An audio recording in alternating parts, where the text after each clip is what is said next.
Hi friends, welcome to my channel Vasudha 99. నా ఛానల్ని మీరు మొదటిసారి చూస్తున్నట్లయితే ఛానల్ని లైక్ చేయండి, షేర్ చేయండి, సబ్స్క్రైబ్ అయితే చేసేయండి. సో ఈరోజు మన వీడియో ఏంటంటే కుకింగ్ బ్లాగ్ అండి. బొబ్బరి గారెలు మీకు ఐడియా ఉంటుంది. మా సైడ్ అయితే మేమే ఓన్గా పండిస్తాము. సో కొత్త బొబ్బర్లు వచ్చేసాయి కదండి, గారెలు కంపల్సరీ చేయాలి కదా. చూడండి ఎలా వచ్చాయో, చాలా క్రిస్పీగా ఉన్నాయి కదండి. సో చూసేయండి. అలాగే దీనికి కావలసిన ఇంగ్రీడియంట్స్ ఏమేమి కావాలనేది కూడా నేను చెప్తాను. చాలామంది వీడియో చూస్తున్నారు కానీ ఒక్క లైక్ కూడా ఇవ్వట్లేదండి. అలాగే కామెంట్స్ కూడా ఏం చేయట్లేదండి. అంటే బాగుందనా, బాగాలేదనా, ఇంకా బెటర్గా చేయమనా, ఏం అర్థం కావట్లేదండి. కొంచెం చూసి లైక్ చేయండి, అలాగే కామెంట్ చేయండి ప్లీజ్ అండి. చాలా కష్టపడి వీడియో షూట్ చేస్తున్నాను. సో ఈ వీడియో ఇలాగే ఎందుకు వస్తున్నాయి అంటే నేనే ఓన్గా తీసుకుంటున్నానండి. ట్రైపాడ్ ఉందిలే కానీ ఇది కొంచెం బెండ్ అవ్వట్లేదు. మా తమ్ముడిని తీయమంటే మా తమ్ముడు కూడా తీయడండి, కొంచెం ఒళ్ళు బద్ధకం ఎక్కువ. సో దీనికి కావాల్సిన పదార్థాలు ఏంటో చూసేద్దాం. ముందుగా బొబ్బరి పప్పు అండి, పచ్చిమిర్చి, అల్లం, వెల్లుల్లి, తగినంత సాల్ట్ అండి. అంటే మనకి సరిపోతుందా లేదని చూసుకొని వేయాలి. ఇప్పుడైతే స్టార్ట్ చేసేద్దాం.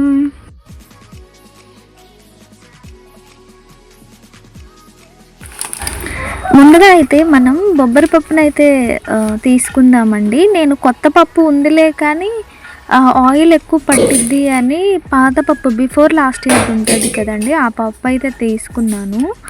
సో తీసుకొని దీన్ని శుభ్రంగా క్లీన్ చేసుకోవాలండి ముందుగా. ఇప్పుడు దీన్ని చూడండి, ఇది మొత్తం నేను 50 రూపీస్ పెట్టి తీసుకున్నాను. 1/2 kg అయితే వచ్చింది. చూడండి, క్లియర్గా చూడండి. కొంచెం పొట్టు ఉంది కదా, ఈ పొట్టును మనం కర్రీ చేసేటప్పుడు ఈ బొబ్బరి పప్పుతో కర్రీ చాలా టేస్టీగా ఉంటుందండి. కానీ దానికి వేయించితేనే బాగా టేస్ట్ వస్తుంది. పచ్చిపప్పు అయితే అంత టేస్ట్ ఉండదండి. సో ఇది ఇలా ఉంది కదా, మనం ఇప్పుడైతే క్లీన్ చేసేద్దాం, చెరిగేద్దాం. ఫస్ట్ చాట తీసుకొని ఫస్ట్ చెరిగేద్దామండి.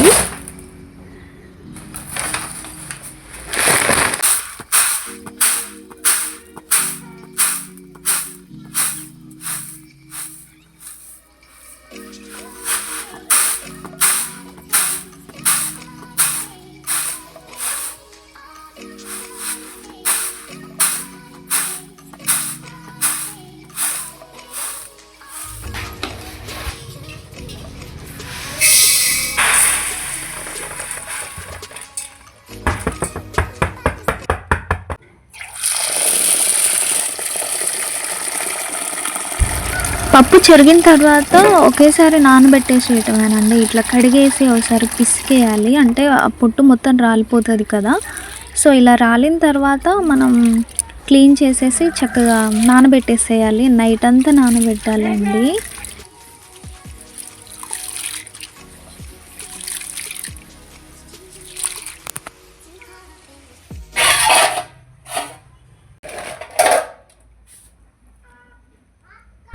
తర్వాత మనం ఇలా పచ్చిమిర్చిని తొడిమిలు తీసేయాలండి. అంటే నైటే తీసేయాలి, లేకపోతే పండిపోతాయి కాయలు. సో తొడిమిలు తీసేసి ఇట్లా ఒక బౌల్లోకి తీసుకొని అల్లం కూడా క్లీన్ చేసేసి దీంట్లో పెట్టేద్దామండి. చూడండి ఒకసారి వీడియోలో చూపించిన విధంగా అయితే చూడండి. అల్లం, వెల్లుల్లి, అల్లం అండి క్లీన్ చేసిన తర్వాత వెల్లుల్లి మనం ఏం చేస్తాం, చికెన్ కర్రీకి లాగా పైన ఉన్న పొట్టు మొత్తం తీసేస్తాం కదా. దీనికి అలా కాకుండా పైన ఉన్న పొట్టు మొత్తాన్ని అట్లనే ఉంచేసి నేను రోడ్తోనే చేద్దామని అనుకుంటున్నాను. సో రోడ్తో చేద్దామండి. రోడ్తో చేస్తేనే చాలా టేస్టీగా ఉంటాయి. సో పచ్చిమిర్చి తొడిమెలు తీసాను కదా, ఇప్పుడైతే అల్లాన్ని కూడా క్లీన్ చేసేస్తున్నాను. చూడండి, ఇట్లా క్లీన్ చేసేసి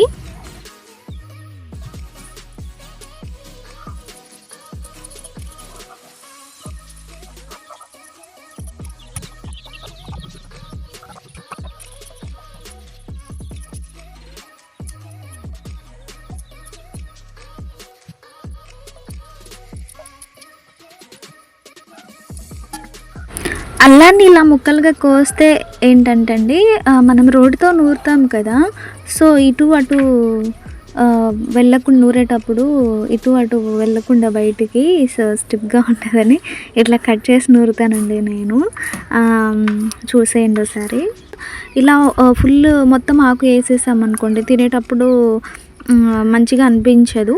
సో ఇలా కట్ చేసామనుకోండి, ఇప్పుడు అల్లం వెల్లుల్లి పేస్ట్ ఇలా కచ్చపచ్చగా నూరుకుంటాం కదా, అలాగే దాంతో పాటు ఇది మిక్స్ అయిపోతుందండి. అదేవిధంగా పప్పును కూడా బాగా మెత్తగా కాకుండా కచ్చాపచ్చాగా ఉంటేనే మనకి బాగా వస్తుందండి. సో ఒకసారి చూసేయండి. ఇలా కట్ చేసుకోవాలి చిన్న చిన్న, మరీ చిన్న చిన్నవి కాకుండా మరీ పెద్దగా కాకుండా ఒక మీడియం సైజులో అయితే కరివేపాకు ఆకులను అయితే కట్ చేసుకోవాలండి.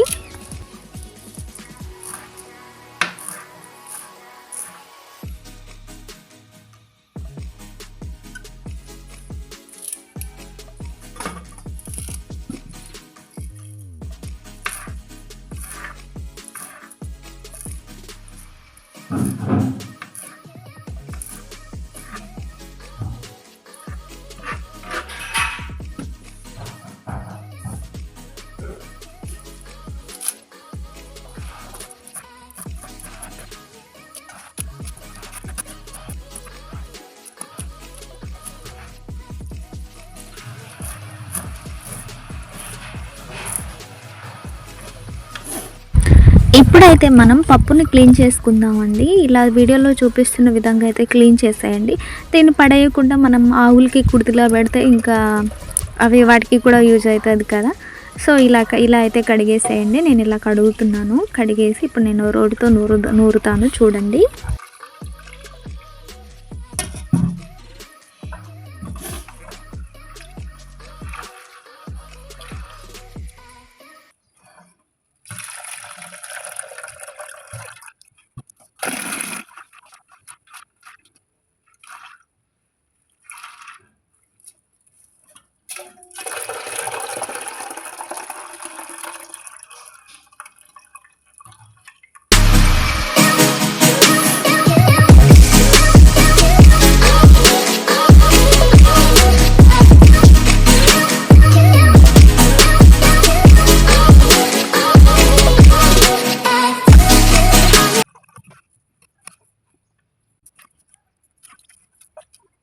చూసారు కదా, మొత్తం కడిగేసిన తర్వాత పప్పు ఎలా ఉందో ఇలా రోట్లో వేసేసి నూరుకోవడమేనండి. పప్పు కూడా నైట్ అంతా నానబెట్టాం కాబట్టి బాగా నానింది. చూడండి, ఒక హాఫ్ అన్ అవర్లో నేను మొత్తం రుబ్బేస్తాను. ఇలా నేను రోడ్తోనే చేస్తాను, పత్రమే యూజ్ చేయకుండా ఇలా రోకలతోనే ఇలా చేస్తున్నానండి. చూడండి, ఇలా చేస్తేనే మంచి టేస్టీగా ఉంటుంది కదండి. మనం మిక్సీలో కానీ గ్రైండర్లో కానీ వేయటం కంటే ఇలా వేస్తే కచ్చపచ్చగా వస్తుంది, మంచి టేస్టీగా ఉంటుంది. అదేవిధంగా తినడానికి కూడా తినేవాళ్ళు కూడా ఇష్టంగా తింటారు. నేను ఏదో ఒక ఐటమ్ అండి చేసి తింటూనే ఉంటాను. ఎందుకు అంటే నాకు ఎప్పుడు ఏం తినాలనిపిస్తే అదే తింటాను. అది నైట్ ఆ పగలా అని కూడా ఆలోచించాను. నేను ఎగ్జాక్ట్గా నైట్ 10 తర్వాత మంచి ఆకలి అవుతుంటుంది. ఆ టైంలో నేను 6కే తినేస్తాను ఎవ్రీడే. నేను ఏదో ఒకటి ఆ టైంలో నాకు ఉండాలి, అట్లా నాకు అలవాటు. ఎప్పుడు ఏం తినాలనిపిస్తే అప్పుడు ఆ టైంలో 1 అయినా సరే, నైట్ 1 అయినా సరే అట్లా చేసుకొని తింటాను. సో నాకు అదొక అలవాటు ఉంది. నాకు ఈ ప్రపంచంలో నాకు రెండు ఇష్టం అండి. ఒకటి మా ఆయన, ఫ్యూచర్లో వచ్చే హస్బెండ్, 2 తిండి, 3 మంచి నిద్ర అండి.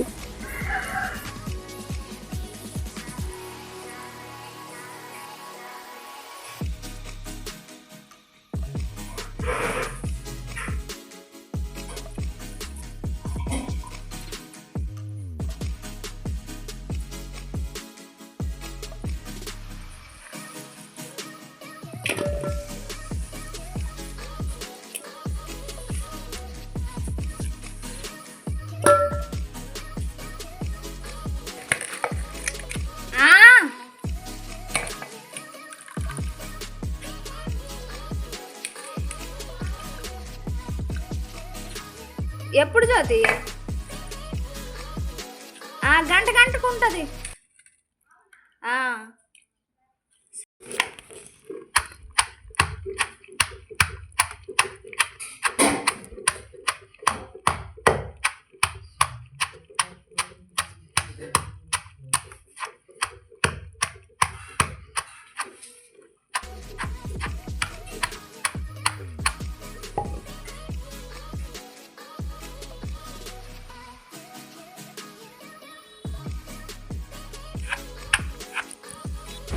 అలాగే ఈ పప్పు నూరడం అయిపోయిందండి. ఈ నూరడం అయిన తర్వాత మనం కలుపుకొని ఉంచుకున్నాం కదా పచ్చిమిర్చి, వెల్లుల్లి, అల్లం ఇవన్నీ ఇట్లా మనం సన్న జీలకర్ర కూడా వేసుకోవచ్చండి.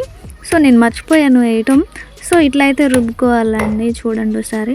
అవి కూడా మెత్తగా రోట్లోనే దంచేస్తున్నాను. మెత్తగా పేస్ట్లా చేస్తాను. అంటే మరీ మెత్తగా కాకుండా కొంచెం కచ్చా పచ్చాగా ఉంటేనండి బాగుంటుంది టేస్ట్. ఒకసారి అయితే చూసేయండి.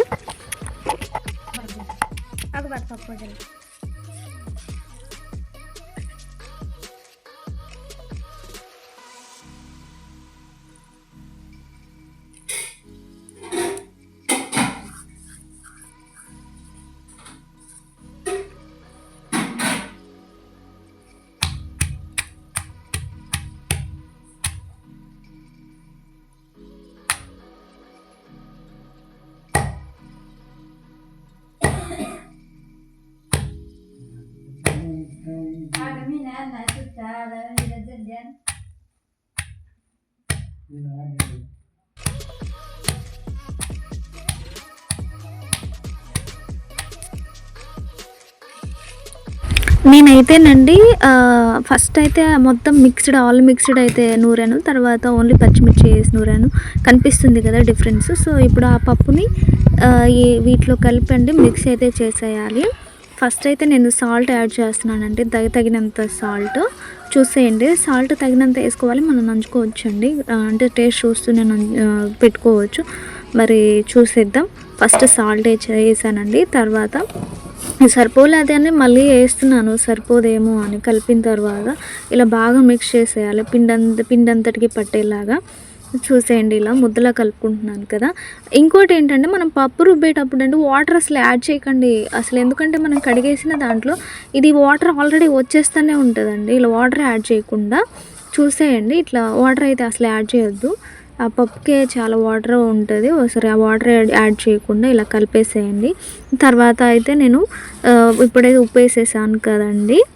తర్వాత అయితే నేను ఈ అల్లం వెల్లుల్లి పేస్టు, పచ్చిమిర్చి పేస్టు, అలాగే ఈ కరివేపాకు ముక్కలుగా కట్ చేసిన కరివేపాకును కూడా యాడ్ చేసేయాలండి. యాడ్ చేసి మొత్తం కలిపేసి మూత అయితే వేసేసుకోవాలండి. మనం ఒక 5 మినిట్స్ ఉంచిన తర్వాత అప్పుడైతే మనం ఇవైతే వేసుకోవడం అయితే స్టార్ట్ చేయాలి.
మనం ఏ రెసిపీ చేయాలన్నా ఆయిల్ అయితే ఉండాలి. ఫస్ట్ ఆఫ్ ఆల్ ఆయిల్ అయితే వేడెక్కాలి కదండి. సో ఇప్పుడైతే మనం ఒక పెన్నం తీసుకొని ఆయిల్ పోసి వేడి చేద్దాం.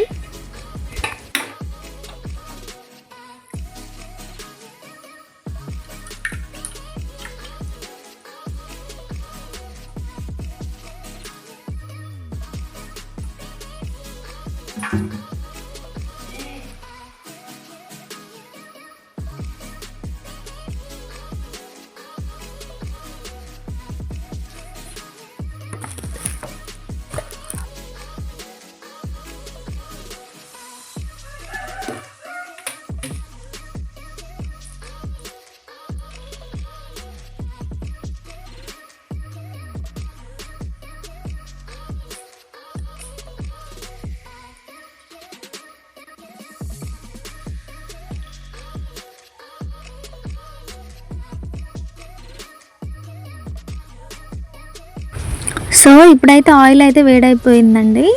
సో ఇప్పుడైతే వేయడం స్టార్ట్ చేసేద్దాం. చూడండి ఎట్లా వేస్తున్నాను. ఇప్పుడైతే పిండిని తీసుకొని అరచేత్తో ఒత్తుకొని రౌండ్గా వేసేయటమేనండి. చూసేయండి ఒకసారి.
చూస్తున్నారు కదా, చూస్తుంటేనే నోరు ఊరిపోతుంది కదా. మీకు కూడా కావాలా? అయితే మా ఇంటికి వచ్చేసేంటి, లేదా ఒకటి చేసి పెడతా ఉంటాను.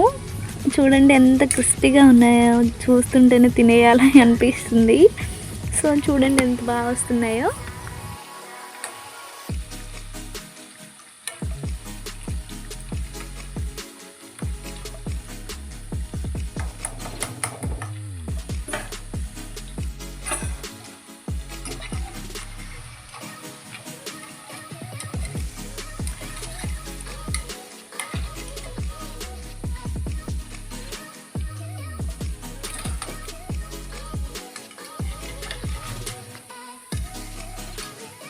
ఈ వీడియో కనుక మీకు నచ్చినట్లయితే వీడియోని లైక్ చేయండి, షేర్ చేయండి, సబ్స్క్రైబ్ అయితే చేస్తాయండి. మీరైతే లైక్ ఇవ్వట్లేదు, అలాగే సబ్స్క్రైబ్ కూడా చేయట్లేదు. సో ఈ వీడియో మీకు నచ్చింది అనుకుంటున్నాను. Thank you so much.